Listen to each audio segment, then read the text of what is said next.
two critical counties, Nairobi and Mombasa. And we have a team of experienced journalists dotted across these counties to give you different perspectives on the new numbers. In Mombasa, we have Ann Kiguta, who will have one-on-one interviews with some of the candidates. Here in Nairobi, we have Sophia Wanuna, who will take a look at Nairobi's middle class that apparently never votes enough. At our news center, Noah Otieno will give you numbers and what they mean. While at our city center studios, we have James Smart, who is monitoring the reactions from some of the candidates here in the city. But first, let's begin in Mombasa with Ann Kiguta. Ann. And good evening and welcome to the beautiful coastal city of Mombasa. Tonight, while a new opinion poll that was commissioned by the Standard Group continues to show that unemployment and insecurity are the major concern for area residents, we are shining the spotlight on the area leadership and finding out just what have they done so far for the people of Mombasa and what do the people of this beautiful region expect come March the 4th. And tonight we shall also be speaking to Hassan Omar, who is leading in the race for the senatorship according to an Ipsos Synovate vote poll released today. We shall also be speaking to Naima Badani, who is running for the women's rep on the Kenya National Congress ticket. All that and much more coming out from Election Center right here in Mombasa. But first, we shall take you back to Linda Ogutu for the main stories of the day. Ann Kiguta, Ferdinand Omondi in Mombasa, many thanks. We'll get back to you in just a few minutes. Let's now bring in Sophia Wanuna, who's here in Nairobi. Sophia. Thank you, Linda, and good evening to you and to our viewers. We are live in Westlands, and tonight we're talking about the two groups that form the bulk of Kenya's population, the middle class and the low-income earners. And we're dissecting their involvement in the political process in the country or lack of it. And tonight I'll be joined by sociologist in the University of Nairobi, Ken Ouko, as well as Mark Kaigwe, who's a social media consultant. We'll be talking more about that, so do stay tuned in. Sophia, many thanks for that. Let's now bring in James Smart, who is at our city center studios. Smart.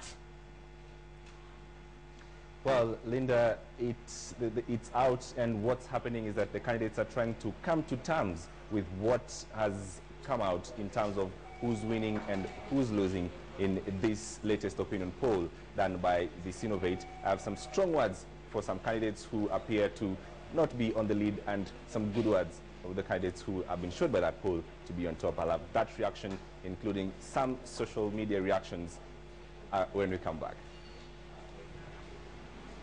Let's now move to our news center. Noah Otieno is standing by. Noah, what can we expect? Thank you, Linda. Tonight, I am your numbers guy inside the election center, where we bring you the issues that matter to the people of Kenya in the general election of 4th March 2013. Tonight, I will give you the numbers of who exactly is the most popular governorship candidates in Nairobi and Mombasa counties. You thought Ferdinand Waititu was popular in Nairobi yesterday. Tonight, you would be surprised to know who it is. Which is the most popular alliance in Nairobi County and in Mombasa counties? I'll give that to you in just a moment. My colleague Eric Njoka will be telling you what are the issues that matter in this election for the voters in Nairobi County and in Mombasa County. Linda. No, Otieno, thank you so much. Of course, we're looking forward to having a look at those numbers. You're watching the election center. We are live from 5 locations. Of course, we have Ann Kiguta and Ferdinand Omondi in Mombasa. We have Sophia Wanuna in Nairobi. Now, Otieno is at our news center. And of course, we have James Smart, who is at our city center studios. All those journalists will be coming your way in just a few minutes. But right now, let's take a look at the top stories tonight.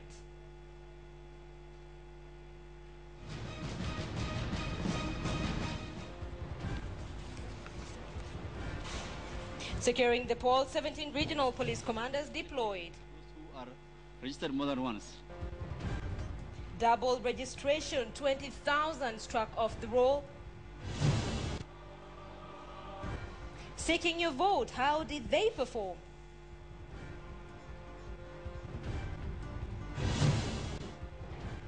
And vote hunting resumes after the debate break.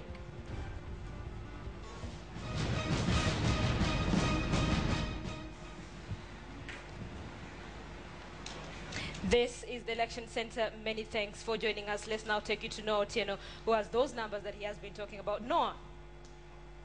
Yes, Linda, according to the latest opinion poll commissioned by the Standard Group and conducted by the research firm Ipsos Synovate, in Nairobi County, the most popular alliance in this presidential race is the CORD Alliance at 47%, followed by the Jubilee Coalition at 38%, a 3% drop for each of them from 1 month ago. The Eagle Alliance, interestingly, has bypassed the Amani Coalition, with Eagle at 4% and Amani at only 2%.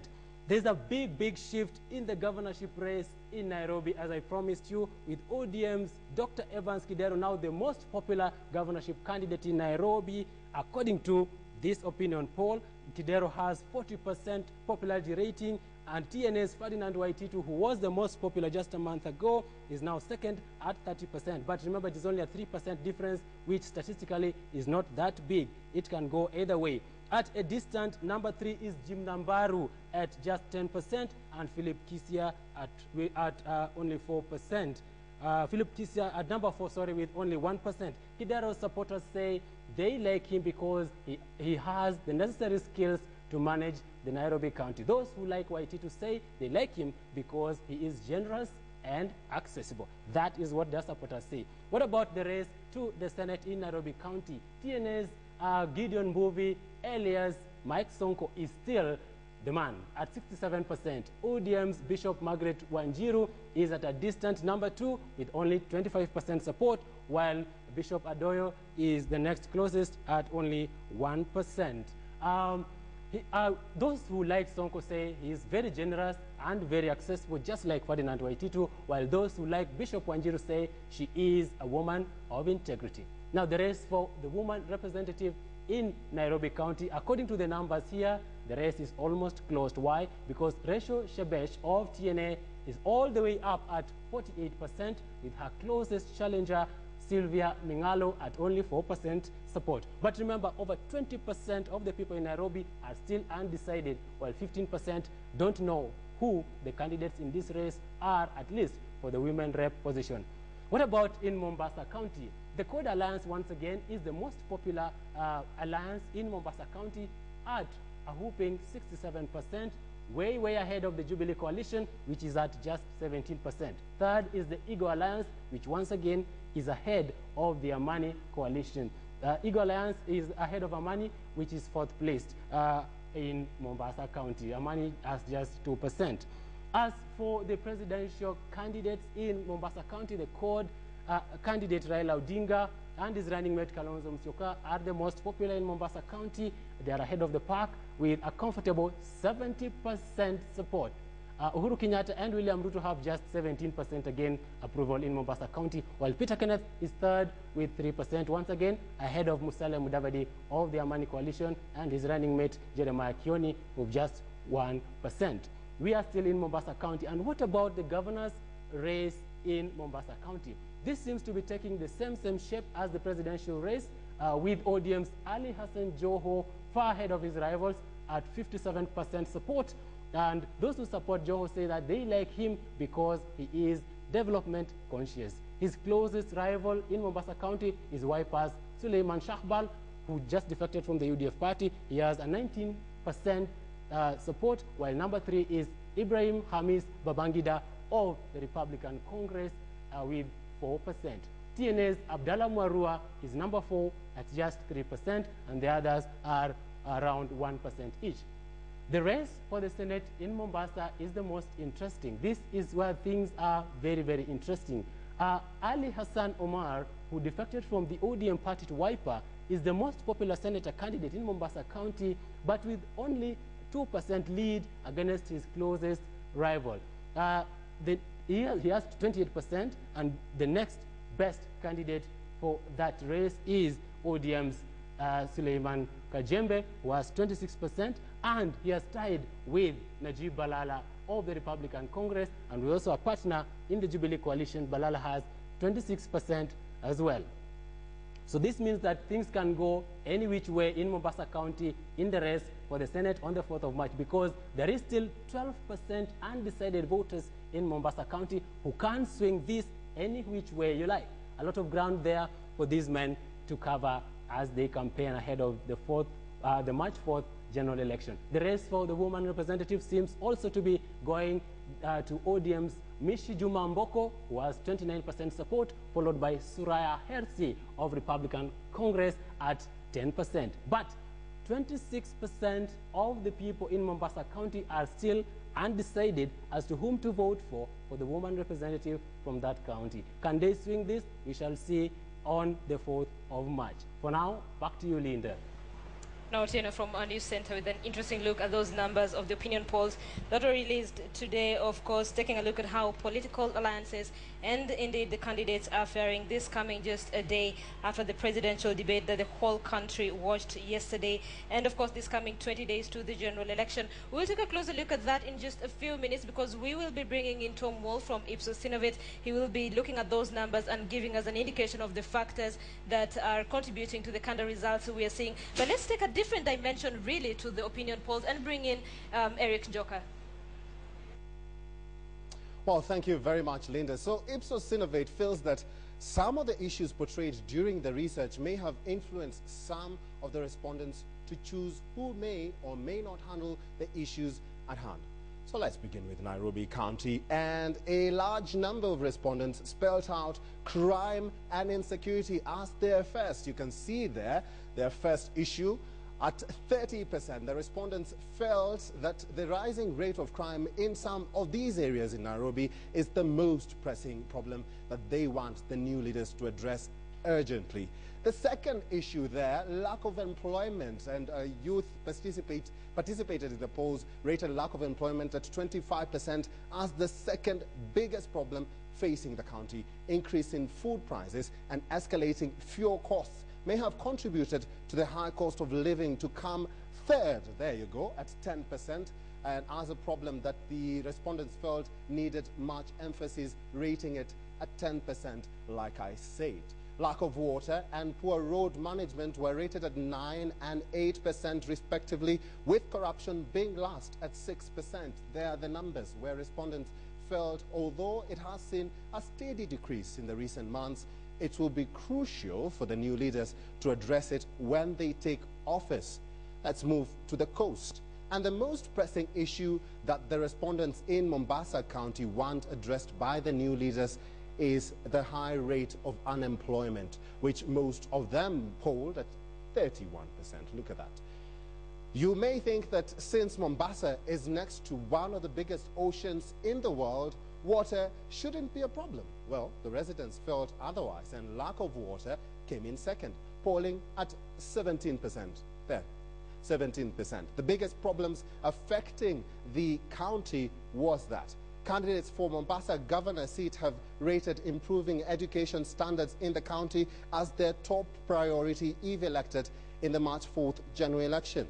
However, respondents felt this should be least of their priorities for the county, instead rating insecurity and crime at 14% as issues that need to be addressed urgently. In terms of education in the county, Mombasa fell from position 15, listen to this, in the 2011 Kenya Certificate of Primary Education examination to 35 in last year's exams. Respondents rated this problem at 6%, together with other issues that include the land issue and squatter issue, which were also rated at 6%. Provision of essential services, the drugs menace, and making the Mombasa port more beneficial to residents were also pertinent in the polls, but most of all, respondents felt that these issues have contributed to the high cost of living and rate of corruption, which were rated at 3% and 2%. There you go, 3 cost of living and also 2% for corruption, respectively. The residents have a big task ahead of choosing who should be given the mandate to govern the second largest city and economic hub of this country, and these issues will play a big role in the decision. I'll take you now to Linda for more analysis of this. Eric Joker, many thanks. Of course, we'll come back to you in a short while again. But let's break down these numbers now and bring in Tom Wolf from Ipsos Synovate. We will discuss Anne Kiguta and Ferdinand Omondi will look at the Mombasa aspects. Let's focus on Nairobi. And let's start with the senatorial race in Nairobi. And we are looking at the numbers right now, and YT2 is not doing very well. He's actually lagging behind. What is the contributing factor to this? Well, it's hard to say on the basis just of these figures, but given the importance in general of ethnic identity, it would appear that the candidacy, the additional presence in the race of Jim Mbaro with 10%, we can assume, although we'd have to research this further, that most of those votes would probably go to Ferdinand Waititu were Jim Mbaro not in the race. Not all of them, because Mbaro also has a managerial background, so in the professional sense or in the sense of social class, he would be competing against Evans Kidero. But given the realities on the ground in Kenyan politics, that's probably where some of Mr. Waititu's votes otherwise have gone. Actually, let me bring in that 10% of Jim Mbaro. And really, this is a man who has managerial experience. This is a man who a lot of Kenyans would expect Nairobians would really approve of. He has 10%, Wolf. Sorry, you're speaking of Jim Mbaro now. Yes, yes. Well, you know, as I say, he first of all made a last-minute switch of party. He really did want to get that TNA nomination. And Ferdinand Waititu with the TNA label, Nairobi being just adjacent to Central Province, where the TNA presidential candidate is coming from, having to move to another party in order to be in the race, that is probably, again, we can't be sure of that from the figures, we'd have to do a more qualitative analysis, but that's probably also working to the advantage of Mr. Waititu. All right, Wolf, let's bring in a different perspective to this. We're still staying with the senatorial race, and Sonko is leading in that race with 65. His party, Jubilee, on the other hand, is at 35. Do coalitions really matter, or are individuals now, are people really focusing on individuals and what they want? You know, you're asking a kind of a yes or no question, when in social research, it's a matter of percentages or, you know, relative amounts. But basically, I think the answer to your question is yes. And as was mentioned in the first part of the presidential debate last night about the fluidity of the menu, if we can call it, of Kenyan political parties, really since the return to multi-party politics in 1992. So much change, so little continuity from one election to the next, where most of the political parties are viewed, to quote one of the speakers last night, I think it was Linus Kaikai, in presenting just temporary vehicles like matatus that people get in and move, and then if the situation changes, if they get a puncture, figuratively speaking, in the next election, they'll use a different electoral vehicle. So it's clear that at that level, parties don't seem to mean, you know, that much on the ground. Okay, ethnicity, does it play a factor in this? We have to talk about it. Yeah, surely it does. Because I'm looking at Sonko's numbers, right? And Sonko is right now at 65. Unless would argue really that a lot of people who stay in Nairobi come from his ethnic background, that is Kambas. Does it play a role in this? Well, without maybe being precise, yes, I have looked at the figures, yeah, and I've seen that in comparing, for example, the Kamba and the Kikuyu population in Nairobi with regard to this race, Gideon Mbuvi actually has more support from the Mount Kenya side than he does among the Kamba. It's still a strong majority, and I think the only explanation for that is that on the Cord presidential ticket, we have a running mate from his community, from the Wiper Party, the current vice president, Honorable Musyoka, and that is probably one of the reasons that the support from the Kamba as an ethnic group in Nairobi are not giving him as much support as they would otherwise. Now, it will be very interesting to see in the 3 weeks remaining, when the presidential candidates come to Nairobi for their own vote hunting, how much they will, or how much energy will they spend in trying to pull along with them support for their candidates of their same parties on the ground. But I just wanted to end by saying, to talk about the importance of ethnicity in Kenyan politics is very, very complicated. We could have a longer discussion later, but the main reasons it's complicated is that no single ethnic group in this country has more than 20 or 21% of the population, and that's Kikuyu. So no one has a chance for national office without being very multi-ethnic, and that has influences going downward to these local races. Great. Well, that is on the senatorial race. We'll come back with the gubernatorial race in Nairobi in just a few minutes. You're watching the election center right now. Let's take you to Mombasa, where Ann Kiguta is standing by. Ann, I understand actually it's not Ann, it's Ferdinand Fadi.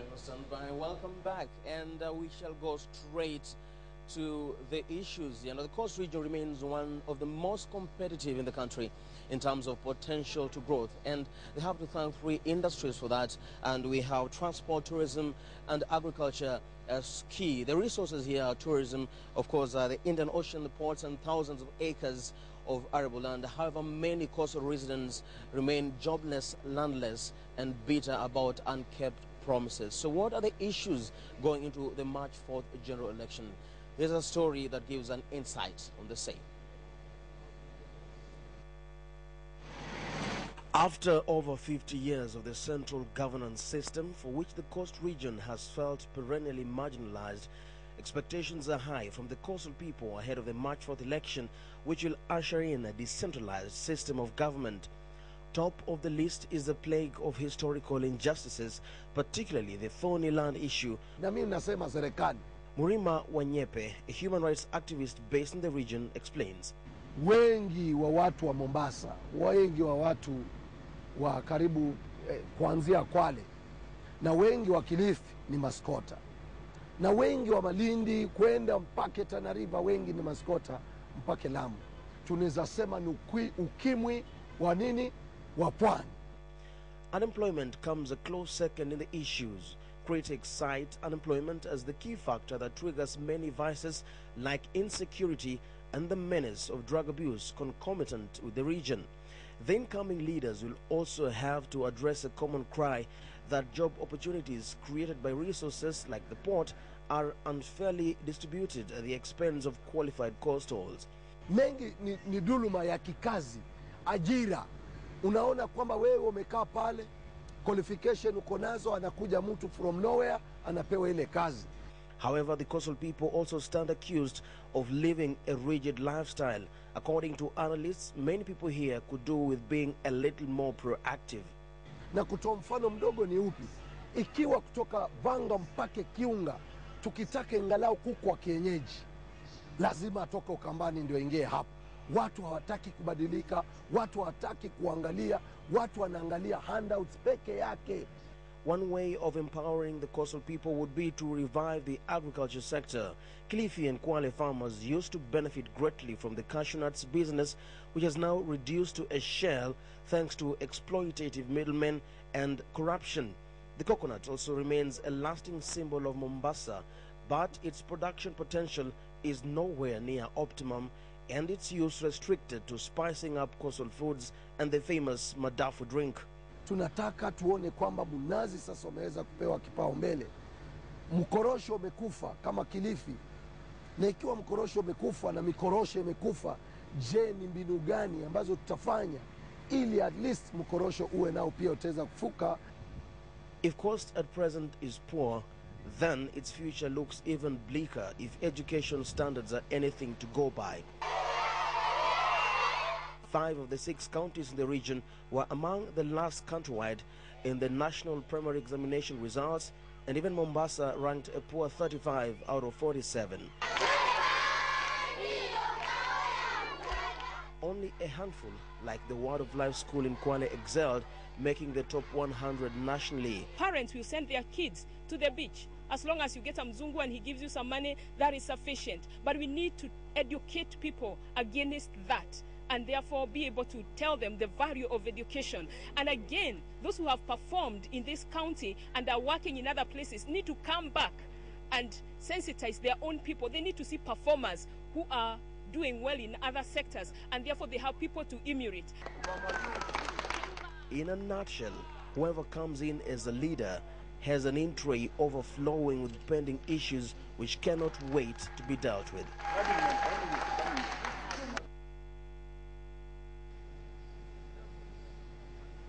Yeah, Ferdinand, thank you for that report. Join me now to my immediate right is Hassan Omar. He is apparently, according to the Ipsos poll that we conducted today, the front runner for the race of senator, just shy of your closest competitor with 2 percentage points. And to my left, I'm joined by Naima Badhabi. She is a women's representative in this race. Thank you to both of you for joining me. Hassan, let me begin with you. The leadership of this region has been castigated for failing to be in touch with the needs of local people. People are saying that coastal leaders are playing national politics. They care about what Nairobi is saying, but they're not in touch with the heartbeat of the people on the street. What's your take? I do agree, but I don't think even it's about them playing national politics. I think they don't play either. I think most of the leadership here has a dearth in terms of ideas of how to move the cause forward. And I think that's why we have a lot of emergent groups like the MRC trying to fill in the gap that has been left, or the vacuum that has been left by the leadership. And I do agree, because most of the issues fundamental since independence have continued not to be chronic in terms of its growth rather than resolution, and therefore that could tie directly to the death or the lack of leadership in the coastal city. Interesting. Let me come to you, Naima, because there was a time when we would hear religious leaders from this area, political leaders, members of parliament, they'd either take to the streets or go to the floor of the House to demand that something was done about the ills in this region. For instance, drug trafficking, human trafficking, and many of the other things that worry the local people. Why do you think leaders have gone silent? For sure, it is indeed very sad if they've kept quiet for that long. But you see, the problem is it has been going on and nobody actually not talking about it. But me as a mother, I feel so bad and I feel so touched when I see the boys, even small girls, dying with drugs. Indeed, I am ready, and for now I'm already doing it, because I have transformed people's lives. So, the youth. For instance, one of the constituencies, and if I'm given a chance. Welcome back to the People's Agenda. I'm Sophia Wanuna, and as I mentioned earlier, we are coming to you live from Westlands, and today we are focusing on the two biggest groups that make up the bulk of Kenya's population, and that is the middle class and low income earners. And two guests are here with me, two analysts who will be talking to us about this very important topic. We have Mark Kaigwa, who's social media consultant, right on my immediate left. Also next to him is Ken Ouko, who is a sociologist at the University of Nairobi. And so we'll be discussing with them, trying to understand. Of course, the middle class have been criticized for not engaging in the politics of the day, being all talk and no actionables. And of course, Ouko will be helping us understand more about these two groups. Who are these people that are called the middle class? Who are these people that are in the category of the low income earners? And in terms of political engagement, what are the trends and what do we expect from these two groups going forward? We'll be having all that and much more when we come back to this side. But first, we have the Walters break.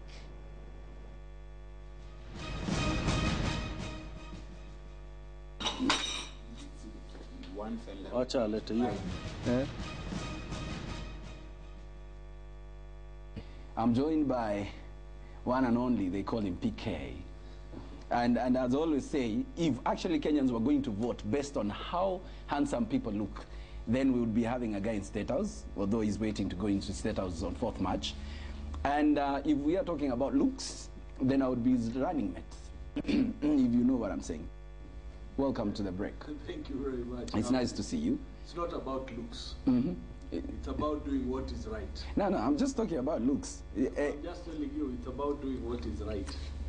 How did it feel, by the way, remembering this time when you were doing your launch and your son did a speech and the social media was crazy because everybody, including my 14-year-old daughter, they all of a sudden they became a fan. And it was like, the guy looks hot. Yani you're thinking, naweza kakuletea mbuzi. You're being very ambitious, my brother. Let me tell you. I was very proud of Andrew. Yes. Extremely. First, he just arrived the night before. Okay. Two, he didn't have a prepared speech. Yeah, true. That we could see. But what I liked was he spoke his heart out.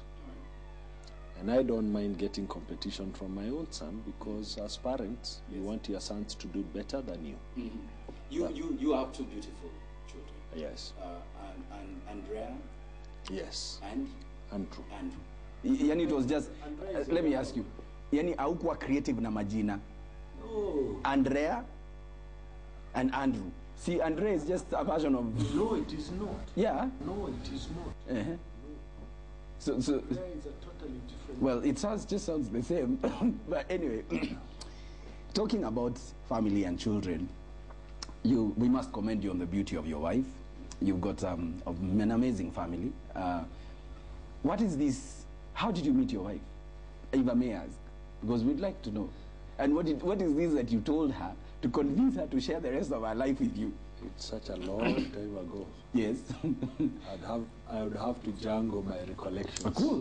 We have all the time. Which I'm not going to do for you today. Yeah. But talking about family, I think it is important.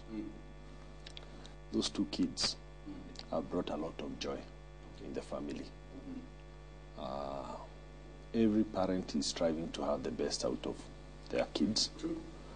And at age 19 and age 17, I would say I'm a very lucky guy. In the sense that they haven't given me a hard time.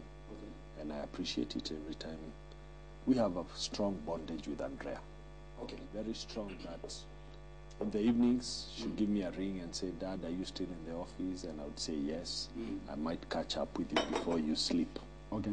Which do you normally do? Do you catch up with her before she sleeps? She's in her last year and I want to help her finish. Okay. Because of her exams. She's in which school? Hillcrest. Oh, nice. Yes. This is her final year? Yes, her final. She's in year 13. So you're helping just like any other parent would be helping with homework? Yes. The last time I tried to do homework with my daughter, and yeah, things didn't work out for me. Yeah, simply because time has changed and I've been out of class for a very long time. I think your daughter has a problem. She doesn't know whether she's dealing with Dad, the serious guy, or Dad, the cartoon.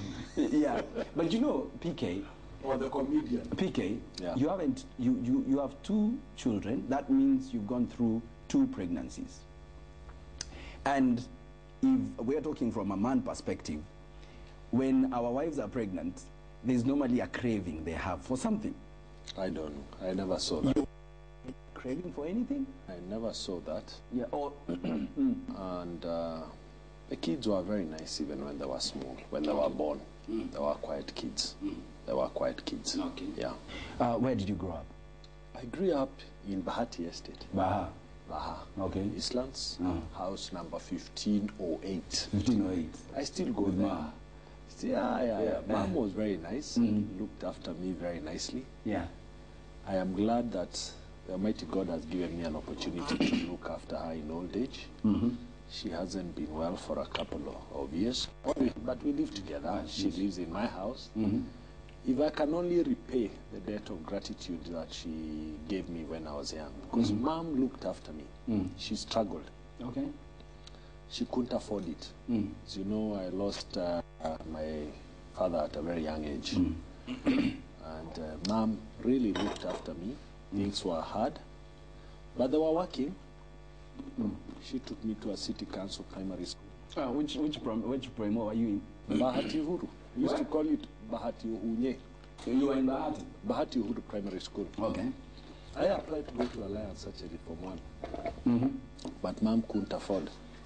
That's how she ended up taking me to Starehe Boys Center. There's a day I was watching soccer and guys were being beaten 5-1. You know, it's almost every 5 minutes there's a score. Which match do you remember that anywhere you were beaten thoroughly? Even you didn't even want to see your playmates after that. And I was in Form 6 and I was a school goalkeeper. Okay, Form 6. Yeah. Okay. And William Obwaka. Willie. Yeah.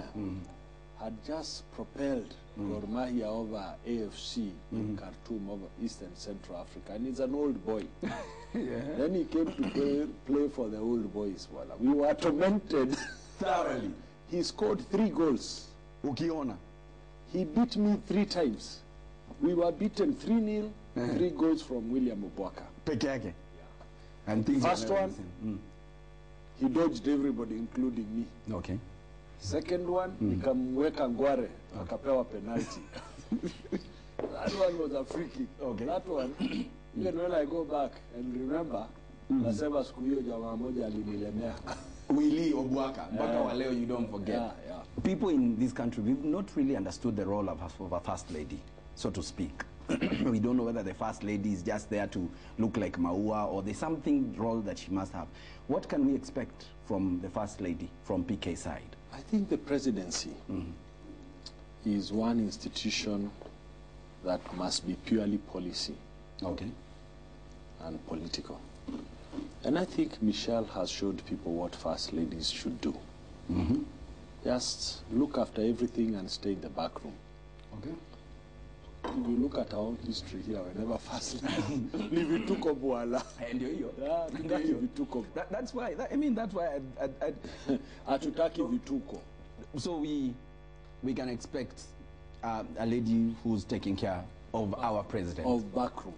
Is there a meal that it's not your favorite? And oh yes, you don't like it. You will never like it. Marenge bwana, pumpkin. Why? Hiyo kitu mama alinipa na nguvu akichiwa na niweka kwa mdomo na hiyo kitu nikiona sio I don't like it. So the has bad memory. The malenge is what you grew up with. My time, I may not be as young as you are, but my time there were grasshoppers, eh? What are these city hoppers? They used to be called Dedes.